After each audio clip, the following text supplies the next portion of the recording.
Hello student, welcome back to my YouTube channel एक topper academy YouTube channel में आपका स्वागत है। उम्मीद करता हूं कि आप सभी अच्छे होंगे। तो आप भी 2025 बोर्ड एग्जाम देने वाले हैं। क्लास 12 सामाजिक विज्ञान 2025 बोर्ड पेपर में 100% पक्का आएगा। UP board 2025। जर्मनी का एकीकरण में मुख्य भूमिका किसकी थी? जर्मनी का एकीकरण में मुख्य भूमिका किसकी थी? बिस्मार्क, हिटलर, विलियम प्रथम, मेत्सनी।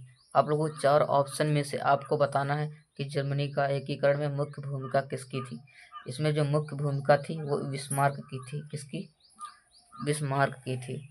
हमारा दूसरा प्रश्न है, नेपोलियन की पराजय कब हुई?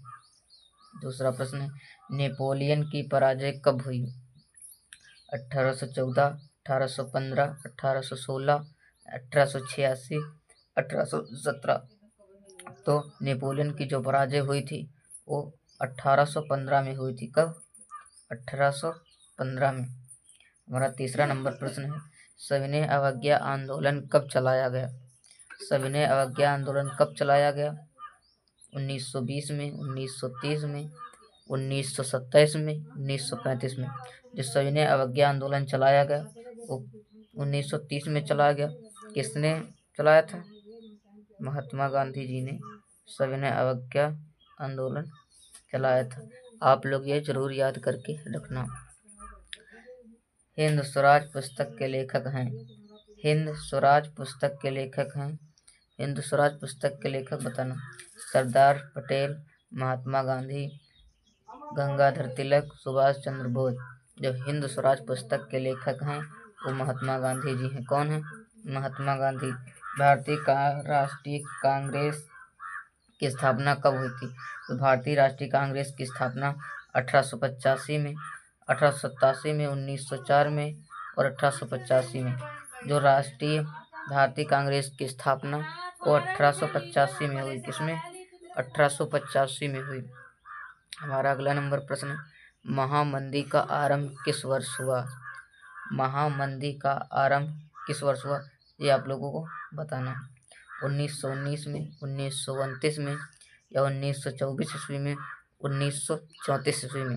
जो महामंदी का आरंभ हुआ वर्ष 1919 ईस्वी में महामंदी का आरंभ हुआ। अब देखते हैं हमारा 7 नंबर प्रश्न क्या कहता है। ये आज इस वीडियो में 20 से 25 बहुविकल्पी प्रश्न आज के इस वीडियो में डिस्कस करने वाले हैं। तो अभी तक वीडियो को लाइक नहीं किया है तो लाइक कर लो। देखते हैं हमारा अगला नंबर प्रश्न क्या कहता है। हमारा 8 नंबर प्रश्न है, संयुक्त राष्ट्र संघ का मुख्यालय कहाँ पर स्थित है?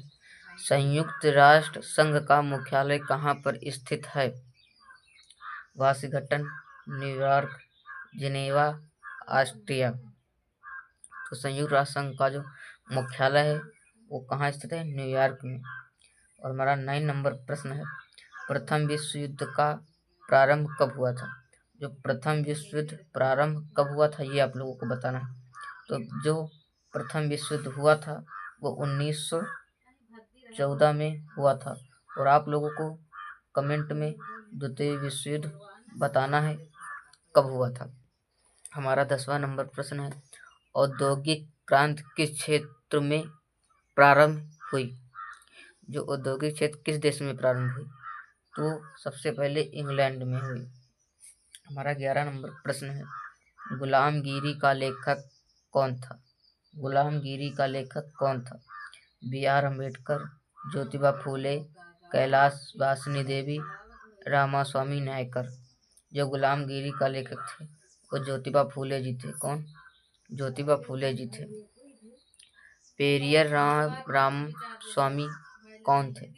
जो पेरियर रामास्वामी नायकर कौन थे? तो वे एक समाज सुधारक थे। क्या थे? समाज सुधारक थे। हमारा 13 नंबर प्रश्न है, पंजाब में भूमि निम्नीकरण का मुख्य कारण क्या है? पंजाब में भूमि निम्नीकरण का मुख्य कारण क्या है? जो पंजाब में भूमि निम्नीकरण का मुख्य कारण है वो अधिक सिंचाई। और हमारा 14 नंबर प्रश्न है, कपास की खेती के लिए कौन सी मृदा उपयुक्त है? कपास की खेती के लिए कौन सी मृदा उपयुक्त है ये आप लोगों को बताना है। जो कपास की खेती के लिए उपयुक्त है वो है काली मृदा। आप लोगों को न लाल, लेटराइट, जलोढ़ मृदा, सिर्फ काली मृदा आप लोगों को याद करके रखना है। देखते हैं हमारा अगला नंबर प्रश्न क्या कहता है। यंग इटली सोसाइटी का संस्थापक कौन था? यंग इटली सोसाइटी का संस्थापक कौन था? तो जो यंग इटली सोसाइटी का संस्थापक था वह बेंजिनी। हमारा दूसरा नंबर प्रश्न है, फ्रांस में गणतंत्र की घोषणा किस वर्ष हुई? फ्रांस में गणतंत्र की स्थापना किस वर्ष हुई? तो 1848 में हुई थी। फ्रांस की क्रांति कब हुई? फ्रांस की क्रांति कब हुई? जो फ्रांस की क्रांति थी वो 1789 में हुई थी। कब हुई थी? 1789 में हुई थी। राष्ट्रवाद का प्रारंभ सर्वप्रथम किस देश में हुआ था? जो राष्ट्रवाद का प्रारंभ था वो सर्वप्रथम किस देश में हुआ था? तो वो फ्रांस में हुआ था। कहाँ हुआ था? फ्रांस में हुआ था। जर्मनी को किस वर्ष एक स्वतंत्र राज्य घोषित किया गया था? वो 1871 में स्वतंत्र राज्य घोषित किया गया था। जर्मनी के एकीकरण में मुख्य भूमिका किसकी थी? जर्मनी के एकीकरण में मुख्य भूमिका किसकी थी? तो ऑटो वन बिस्मार्क की थी। किसकी? ऑटो वन बिस्मार्क की थी। देखते हैं हमारा अगला नंबर प्रश्न क्या कहता है। आज हम इस वीडियो में सभी प्रश्न बहुविकल्पी आज अच्छे से इस वीडियो में डिस्कस करने वाले हैं। इटली का एकीकरण किसके नेतृत्व में किया गया था? इटली का एकीकरण किसके नेतृत्व में किया गया था? और गैरीबाल्डी के नेतृत्व में किया गया था। नेपोलियन की पराजय कब हुई थी? नेपोलियन की पराजय कब हुई थी? तो हुई थी 1815 में। हमारा 9 नंबर प्रश्न है, महात्मा गांधी दक्षिण अफ्रीका से वापस कब लौटे? महात्मा गांधी जी जो थे वो दक्षिण अफ्रीका से वापस कब लौटे आपको बताना। तो वापस जब लौटे थे 1915 में वापस लौटे थे। हमारा अगला नंबर प्रश्न है, 13 अप्रैल 1919 को किस घटना से संबंधित है? तो 13 अप्रैल जो 1919 है वो जलियांवाला बाग हत्याकांड से है। आप लोग इसका विधिवत भी पढ़ लेंगे और आपके बोर्ड एग्जाम में दीर्घ उत्तरी लघु उत्तरी में भी पूछा जा सकता है। हमारा अगला नंबर प्रश्न है, महात्मा गांधी ने असहयोग आंदोलन कब आरंभ किया था? महात्मा गांधी ने असहयोग आंदोलन कब शुरू किया था या आरंभ किया था? तो 1920 में। कब? 1920 में। हमारा 12 नंबर प्रश्न, पूना पैक्ट किन दो नेताओं के बीच में हुआ था? जो पूना पैक्ट समझौता हुआ था वो किन दो नेताओं के बीच में हुआ था? वो हुआ था गांधी जी और अंबेडकर के बीच हुआ था। गांधी जी और अंबेडकर के बीच में हुआ था। अब देखते हैं हमारा अगला नंबर प्रश्न क्या कहता है। करो या मरो का नारा किसका था? करो या मरो का नारा किसका था? जो करो या मरो का नारा था वो महात्मा गांधी जी का था। वंदे मातरम गीत किसके द्वारा लिखा गया था? जो वंदे मातरम गीत था वो बंकिम चंद्र चटर्जी के द्वारा लिखा गया था। किसके? बंकिम चंद्र चटर्जी के द्वारा लिखा गया था। हमारा 15 नंबर प्रश्न है, असहयोग आंदोलन का मुख्य कारण क्या था? असहयोग आंदोलन का मुख्य कारण क्या था? वो था खिलाफत आंदोलन। क्या था? खिलाफत आंदोलन। हमारा 16 नंबर प्रश्न, चौरी चौरा कांड किस वर्ष घटित हुआ? चौरी चौरा कांड किस वर्ष घटित हुआ? 1922 ईस्वी में घटित हुआ। अब 1922 ईस्वी में घटित हुआ। हिंद स्वराज। हमारा अगला नंबर प्रश्न है, हिंद स्वराज पुस्तक के लेखक हैं। हिंद स्वराज पुस्तक के लेखक कौन हैं? तो महात्मा गांधी जी हैं। हमारा 18 नंबर प्रश्न है, भारत में राष्ट्रपिता कहकर किसको संबोधित किया जाता है? तो भारत में राष्ट्रपिता को महात्मा गांधी जी को जिन्हें राष्ट्रपिता कहा जाता है। देखते हैं हमारा अगला नंबर प्रश्न क्या कहता है। हमारा अगला नंबर प्रश्न है, भारतीय राष्ट्रीय कांग्रेस की स्थापना कब हुई थी?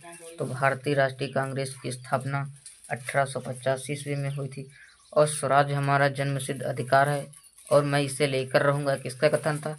तो बाल गंगाधर तिलक का था। तो हमने 15+20 हमने इसमें 35 बहुविकल्पी प्रश्न डिस्कस किया हूँ। उम्मीद करता हूँ ज़्यादा से ज़्यादा आप लोगों को आते हैं। जो नहीं आते हैं तो उनके एक वेरी इंपॉर्टेंट नोट्स बना लो ताकि आपको याद करने में बहुत ही आसानी होगी। तो अभी तक वीडियो को लाइक नहीं किया है तो लाइक कर दो और चैनल पर नए हो तो चैनल को सब्सक्राइब कर दो। Thank you. जय हिंद, जय भारत, जय वंदे मातरम। मिलते हैं नेक्स्ट वीडियो में। जब तक के लिए बाय बाय, टाटा।